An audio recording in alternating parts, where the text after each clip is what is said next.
They laughed at me, an old man with trembling hands and a worn-out cap. She called me an old fool in front of the whole family, said I was better off drooling in a nursing home. What she didn't know, I built this family.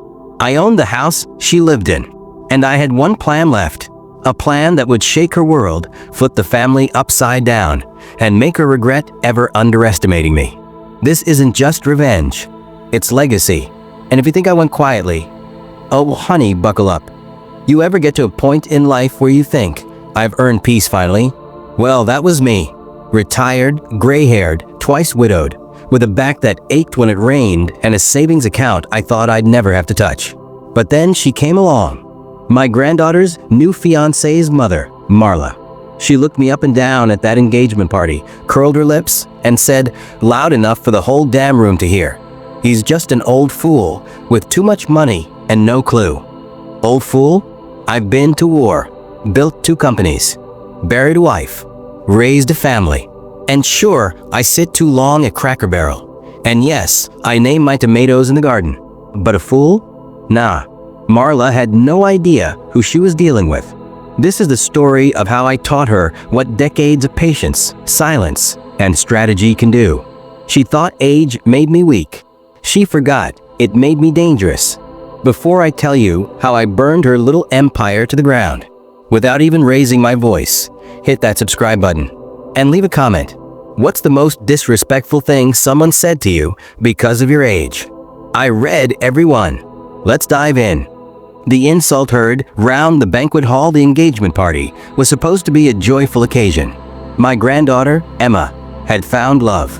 But when Marla stepped into the room like she owned it, dressed in fur, dripping in diamond knockoffs, fake smiling at everyone, I knew we were in for it. Her first words to me? Did someone forget to send Grandpa the dress code memo? This isn't bingo night. I laughed it off.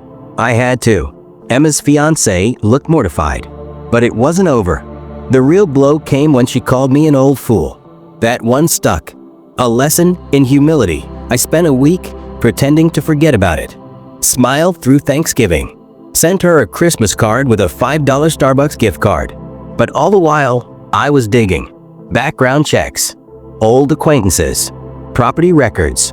Turns out, Marla wasn't just rude. She was rotten. Fraud charges in the 90s. 3 failed MLM schemes. And she convinced my granddaughter's fiancé to invest in her new business, a spa in Florida she didn't even own outright. Grandpa's investment club, I called a few of my old friends from the Rotary.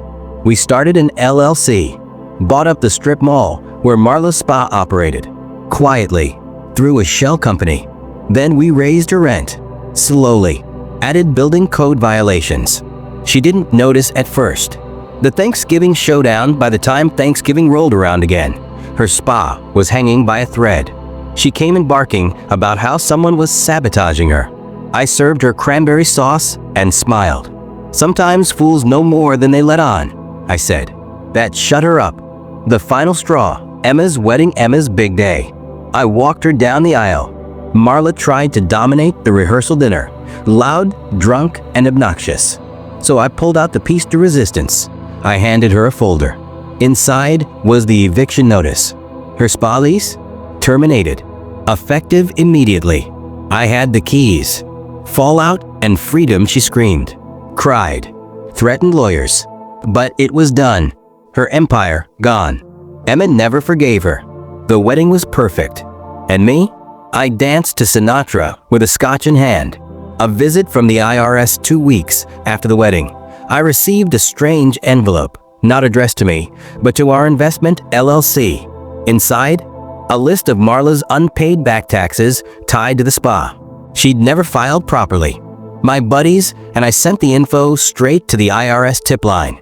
It was out of our hands now, and in the government's. Community service. The ironic twist turns out, Marla made a deal to avoid jail time. Community service at the very senior center she once mocked. Yep, the same one where I played dominoes every Wednesday. She wore a janitor's uniform and cleaned bathrooms while I led Tai Chi in the garden. Talk about poetic. The confession one day, she came up to me in the center's courtyard. No makeup, hair tied back, humility dripping off her like sweat. "Why did you do it?" she asked. I sipped my iced tea. "You called me a fool. I just made sure you remembered who I was." She nodded. No snark. No sass. Just silence. Maybe the lesson stuck. The legacy I chose: I started a scholarship in my late wife's name for women over 40 restarting their careers. Emma was the first donor. We never mentioned Marla again. But every now and then, I catch a whiff of cheap perfume at the senior center and smile. Never underestimate an old man with time, wisdom, and a little bit of money. A letter from Emma months past. One morning, I found a handwritten letter from Emma in my mailbox.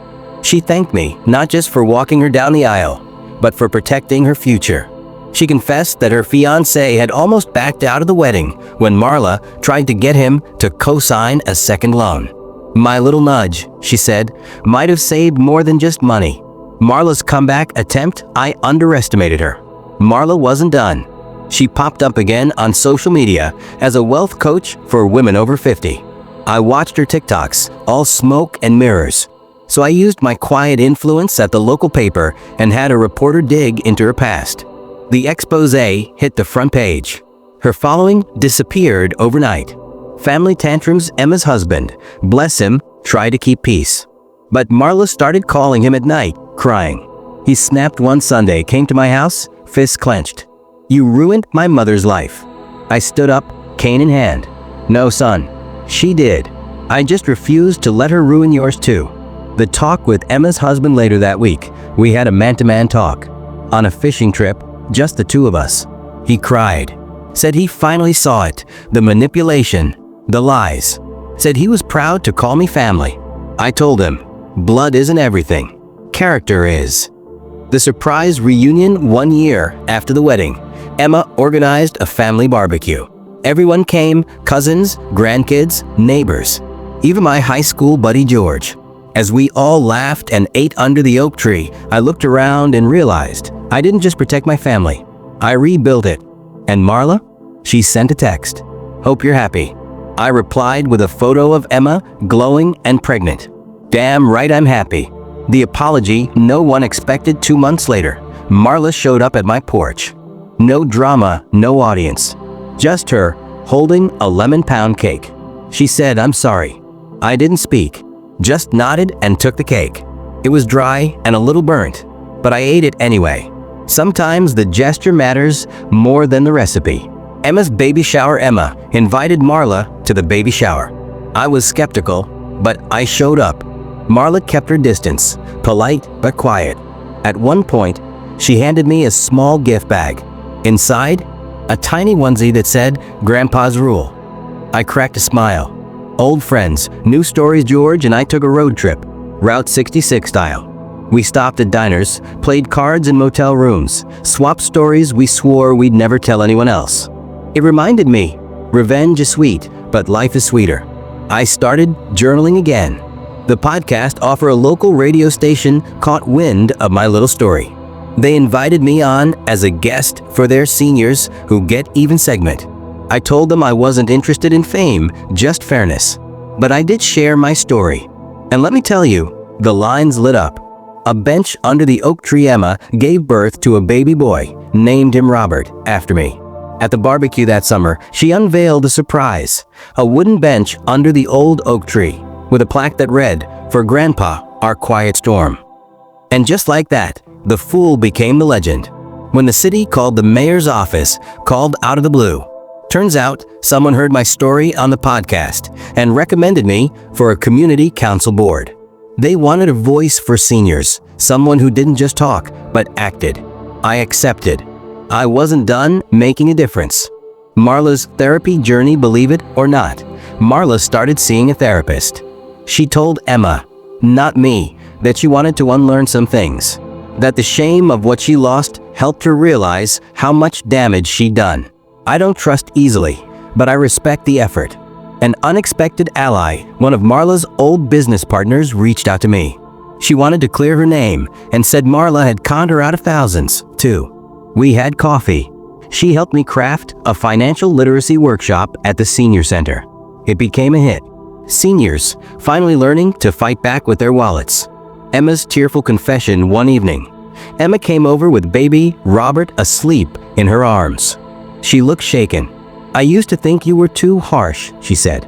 "But you were the only one who saw the whole board. You didn't just play defense, you protected us all." She cried in my arms. And for once I cried too. The award ceremony, they gave me an award. The Lifetime Civic Impact Award. I didn't know they were planning it. Emma organized the whole thing.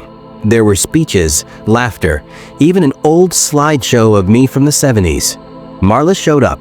She stayed in the back, applauded politely, said nothing. Afterward, she came up to me. "You were right. I didn't just call you a fool. Acted like one. Thank you for showing me the mirror." I nodded. "And thank you for finally looking at it." The town library invited me to give a speech about resilience and family. I didn't want to, but Emily convinced me. "Tell them your truth, Grandpa. You always say stories are how we live forever." So I stood before a room full of strangers, my knees creaking and heart thumping, and I told them everything. About love and betrayal, about aging and being underestimated, about revenge and forgiveness. When I finished, no one clapped right away. They just stood in silence until a single person applauded. Then the rest followed. Marla was there in the back, dabbing her eyes. A week later, I was offered a book deal. Turns out someone from a publishing house had been at the library talk. The contract arrived with a hefty advance. I used the money to start a scholarship fund in my late wife's name for girls who wanted to study journalism. I named it the Eleanor Truth Grant. Marla tried to reach out again.